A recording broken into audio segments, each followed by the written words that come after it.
Paris Extramuros cette semaine au Studio Théâtre d'Austin en Seine-Saint-Denis pour la pièce « Tous mes rêves partent de la gare d'Austerlitz » de Mohamed Kassemi. Point de départ de cette pièce, le recueil en prison de témoignages de femmes incarcérées. Et dis Frida, tu vas pas pleurer, hein? Ah ouais, c'est Noël, merde. Nous on chiale jamais ici, hein. Ah si, sous la douche, tu chiales comme tu veux. La douche, c'est le lundi et le vendredi. Sous la douche, on chiale à volonté. On est samedi, tu peux attendre 2 jours, Alice. Un soir de Noël en prison, 6 femmes se retrouvent dans la bibliothèque. 6 femmes au parcours différent, mais toutes privées de liberté. L'auteur, Mohamed Kassemi, qui a encadré des ateliers d'écriture à Fleury-Mérogis, s'est servi de ces rencontres pour écrire sa pièce.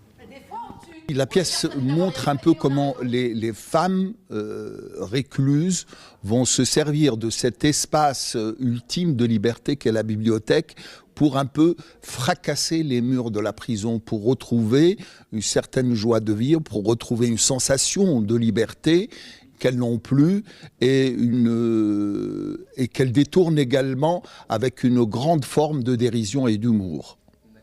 Mais j'ai trouvé un autre boulot, tranquille. Nourrice. Oh, t'étais babysitter? Mais non. Je planquais de la canne dans une poussette et je me baladais dans un parc. Je gagnais un fric. Pour ces femmes, la bibliothèque est un espace de liberté où comment la littérature peut permettre de s'évader.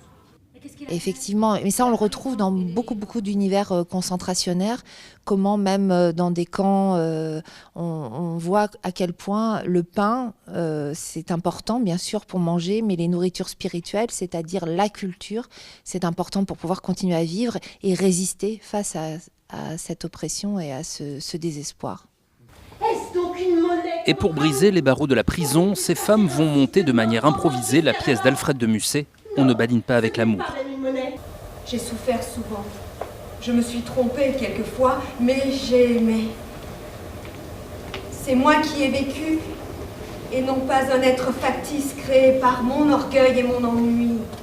Là, comme ça on doit. Une pièce qui navigue constamment entre rire et larmes et nous montre des femmes libres dans leur tête, malgré l'enfermement. Ah, on est magnifique!